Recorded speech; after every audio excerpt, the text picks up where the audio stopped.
Right then guys, welcome back to What's on Watches, and today Josh and I are filming at Ogden's of Harrogate.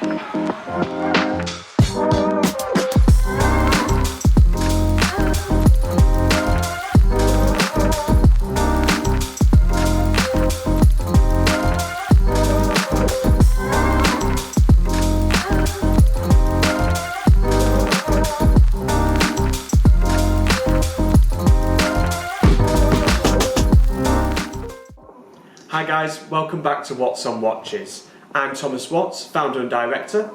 I'm Josh Cullum, head of marketing. And today we're really excited to be with our friends at Ogden's of Harrogate. So Josh, what are you wearing today? I'm wearing a 1980s Patek Philippe Ellipse in 18 karat gold. Beautiful watch.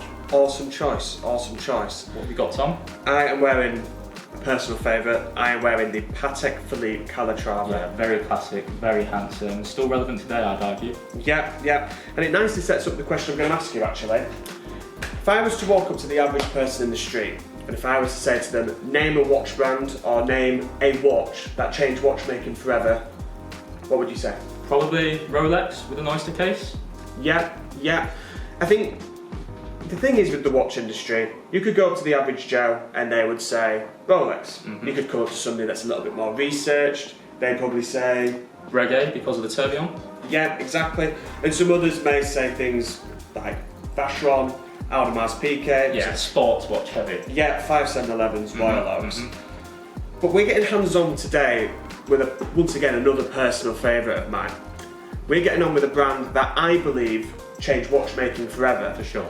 And we're hands-on with the Zenith A384 Revival. So the steel chronograph craze is something that we're more than familiar with. In this modern day, we have Rolex Daytonas fetching nearly triple retail. But without this very watch, we wouldn't have the steel chronograph race that we have today. So in 1969, when this watch was released, we'd already had manual chronographs for years, since prior to the 20th century. However, with the world having the demand for innovation that it does, the race for the automatic chronograph was on.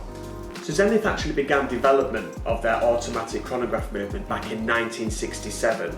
However, it wasn't until 1969 that it actually came to fruition. Interesting. It took 2 years for all the major hitters to develop their automatic chronographs, but Zenith actually got there first. On January 10th, 1969, they launched the El Primero.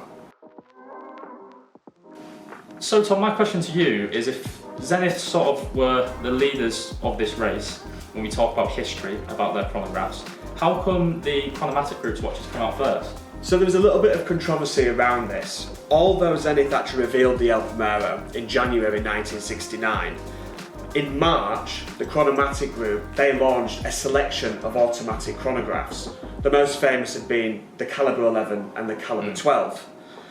But Zenith actually didn't have a finished movement available to the middle of the year. So who actually got there first? Yeah, a little bit of ambiguity in that one. Yeah, and the Caliber 11 and the Caliber 12 launched by the Chronomatic Group are also really iconic watches. Do you know what watch they were in? I don't. The Hoya Monaco. Wow.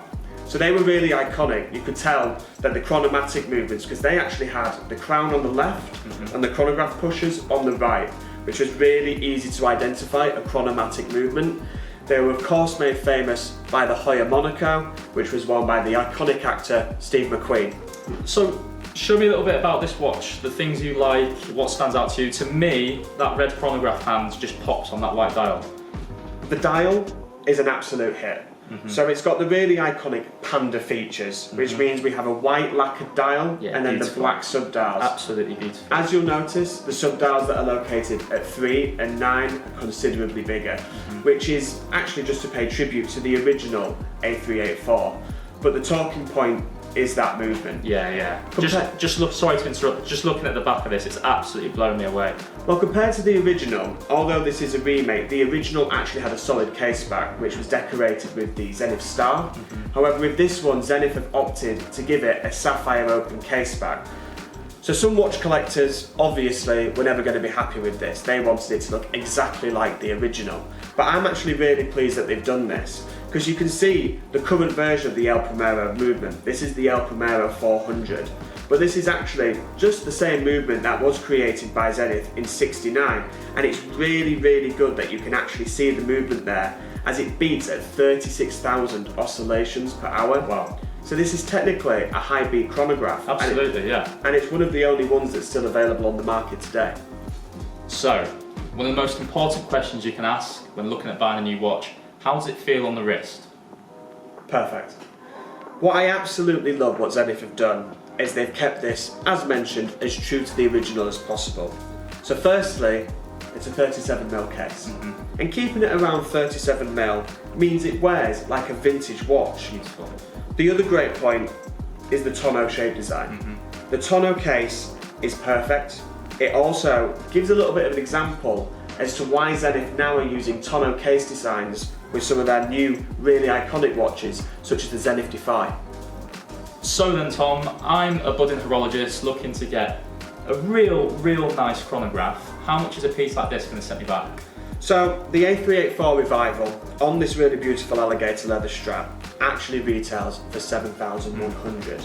However, it is also available on the GF ladder bracelet, which is exactly like the original, and that one's going to be looking at around 7,500. Okay. But my question for you is, you've got £7,000. Are you buying this watch? Well, it's a tough decision because there's plenty of watches out there to suit all needs. Me personally, I own an Omega Speedmaster Moonwatch, coming in at around 6,500. It would be a real tough decision between the two, especially considering that beautiful panda dial. I do really like it, but then I also love the story behind the Moonwatch. What about you, Tom? I'm going to be controversial. I think as this sports the El Primero movement, and this pays tribute to the first ever steel automatic chronograph, I'm going to go for the A384 Revival. Well, there you have it, decision made. What's your thoughts on this watch? Why don't you leave a comment below to say, would you part with £7,000 on this watch? Don't forget to like and subscribe, and I'll see you soon.